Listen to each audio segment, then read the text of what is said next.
Congratulations, you did it. After years of working your fingers to the bone at the legendary SCP Foundation, putting your life, sanity, and perhaps even immortal soul at risk every single day, you suddenly find yourself standing at the very tip of the pyramid. You can now learn about the truth behind SCP-001. You'd be lying if you said it was an easy journey. You started about one rung above D-Class, a mere janitor, mopping hallways and cleaning toilets for personnel who actually got a piece of the action. Not that it meant you didn't have to experience risk on the job. You remembered one of the most terrifying moments of your life occurred during this period, back when you were just cleaning out office space in Site 19. You heard the door rattle behind you, and you rose back up just in time to see SCP-173 standing in the doorway, staring at you. You heard about this thing, about how you had to keep your eyes on it, or it would kill you, and then everything else. You stared at it, eyes watering in panic, hoping to keep it rooted in place, but it was starting to hurt. You could feel yourself straining. The surface of your eyes was so dry. Was this where you were going to die? Perhaps if you hadn't had the idea you had next. You blinked one eye, and then the other, keeping one eye open at all times. That kept the sculpture in place long enough for the site's security team to locate it and drag it back to containment. You'd saved your own life and many others that day, and decided in that moment that you may really have a future here. And you weren't the only one with this level of confidence. Hearing about your quick thinking and heroic bravery, the head of the site security team decided you might be an ideal candidate for his crew after the proper training. You jumped at the chance, of course, to experience the grueling barrage of physical and mental courses needed to survive and thrive under the pressure of being a dedicated Foundation guard. Before long, you became an accepted member of the security team, and you'd go on to receive further commendations for your cool-headedness and bravery during dangerous containment breaches. From SCP-3199,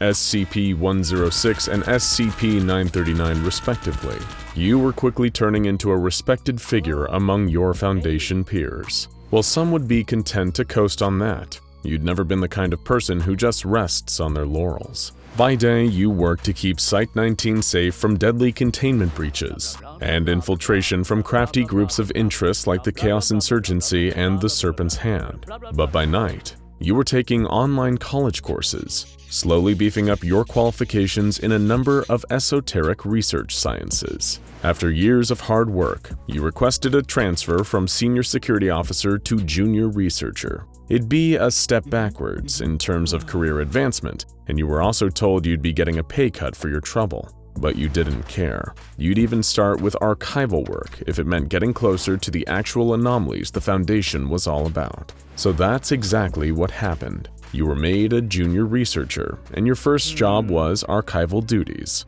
sorting and digitizing years of files with a new computerized system. For some, this would be hell. For you, it's heaven. You're getting to see it all up close. The deepest, darkest secrets of the SCP Foundation. Well, not quite. At your low clearance level, there's only a certain amount you're able to access, even when filing things away.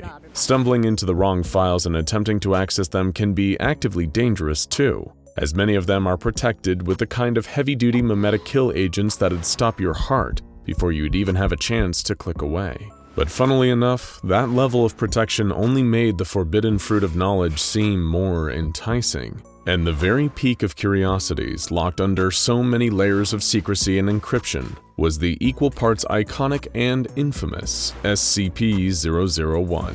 Some senior researchers had spread rumors about the true nature of 001, but nobody truly had the full scope of it outside of the O5 Council.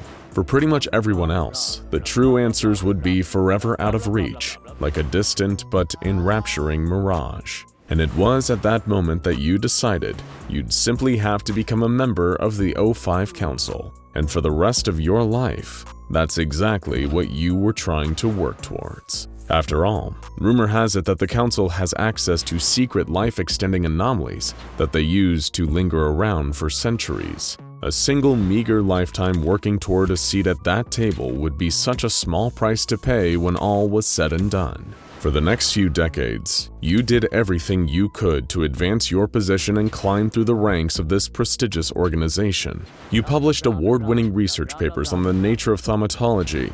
You worked multiple 18-hour shifts a week, getting up close and personal with some of the most famous and dangerous anomalies on the books: SCP-106, SCP-096, and even SCP-682. You showed bravery and heroism during containment breaches, staying calm and keeping the people around you out of harm's way. And as you rise through the ranks, you always kept your goal in mind.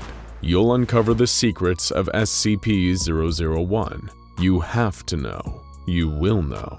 There is no other acceptable outcome. While technically speaking, 001 is above classified, the SCP Foundation is an organization run by humans. Well, mostly anyway. And when humans are involved, nothing will ever be infallible. And after all, there's no such thing as a perfect seal. When you're rubbing elbows with Dr. Gears, Dr. Clef, and Dr. Bright, it's natural that some things start to slip out in conversation, even if strictly speaking, it's in defiance of official Foundation protocol. But something strikes you as very strange. As each one tells you about their vision of SCP-001, you notice that each is describing a completely different thing. Dr. Clef, for example, begins covertly telling you about something known as the Gate Guardian, also known by the alias Uriel. This being is said to act as the bouncer at the door to paradise. He's impossibly huge, with wings made of burning light and a sword of pure fire that's hotter than the sun. Clef tells you that the creature's sword is so powerful that it cleaves its victims apart on the atomic level, completely and utterly destroying every trace of them.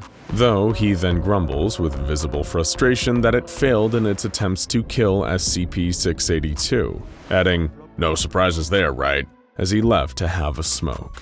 Dr. Bright tells you an incredibly different story. To him, SCP-001 isn't a being, it's a location. An expansive factory from the 19th century that was created by pure evil occultist and industrialist James Anderson. This place initially seemed like a boon, providing jobs to the needy travelers and transients across the early United States. But this dream come true soon revealed itself to be a complete nightmare. Anderson was a brutal taskmaster who not only worked thousands of people to death but performed horrifying occult experiments on the grounds of the cursed building.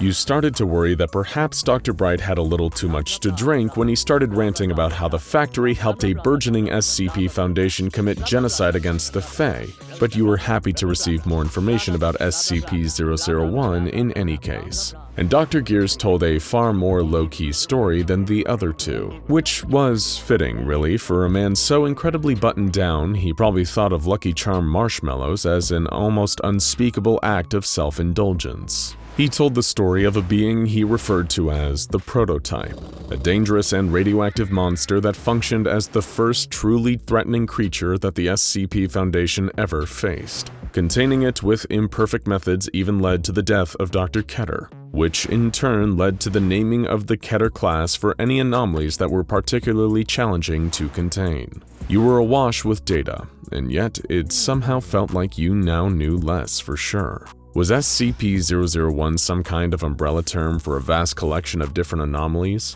each one either deeply important or somehow formative for the SCP Foundation? Curiouser and curiouser. Naturally, this did nothing to deter your boundless drive to know the true secrets of this mysterious designation that seemed to exist at the very heart of the SCP Foundation. Years went on, and you went from a decorated senior researcher to the site director for Site-19. There, through even more years of hard work, you developed a reputation as one of the greatest directors the site ever had. You reduced containment breaches by a truly astonishing 80% during your tenure, and the breaches that did happen were significantly less deadly under your sterling management. General personnel satisfaction skyrocketed, with the people working under you both enjoying your leadership and respecting you enough to take you seriously. You were firm but fair. A truly exemplary site director. The more you climbed, the more information about SCP-001 seemed to fall into your lap. The sheer breadth of some of these concepts were staggering. The Scarlet King, the Black Moon, the Lock, the Broken God, A whole laundry list of terrifying existential threats hiding just under the thin crust of normalcy. Just how much were they hiding from you? Were they all real? Was only one real, and the rest an elaborate smokescreen? You just had to know. But even if it took your whole life? A 40-year career with the SCP Foundation, putting everything at hazard for a chance to gaze into the ultimate chest of secrets. And eventually, with the mysterious passing of a previous member of the 05 Council, which as far as anyone else knows you had nothing to do with, the position of 05-10 has opened up. And who else is next in line to that throne but you? Congratulations, you made it to the next step. The big boys table, and the truth about SCP-001 comes with the territory. You're given an orientation document written by a prior 05 Council member known as L.H. Sein from the Korean branch of the Foundation. It promises that after you put in your new 05 login credentials, it'll tell you everything you need to know about SCP-001. With quaking fingers, you type in your username and password, and the page opens, revealing the truth about SCP-001 to your eager eyes. Your jaw drops. Your forehead is suddenly doused in a sheen of cold sweat. No, you think, this has to be a joke. It can't be true. Your life, your whole life building up to learning, SCP-001 does not exist. The document, in upsettingly plain terms, explains to you that while some of the anomalies referred to as SCP-001 do exist in some capacity, the closest, funnily enough, being Dr. Gear's story about the prototype. For the most part, there is no such thing as 001, and the finer details are either entirely fabricated or, at the very least, greatly exaggerated. Everything you've been working towards. It was just one big fraud perpetrated by the Foundation.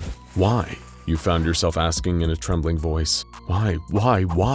And the answer was simple. To provoke the egos of the Foundation's personnel. You see, while the Foundation has always contained anomalies, that was a means to an end, not the end itself. The true purpose of the Foundation is and always has been protecting people, and every anomaly contained is more people protected. However, tricking the lower rungs of the Foundation into believing that there's some grand final boss to work towards, like a Black Moon or a Scarlet King, has been an effective method of keeping everyone motivated to swim in the same direction.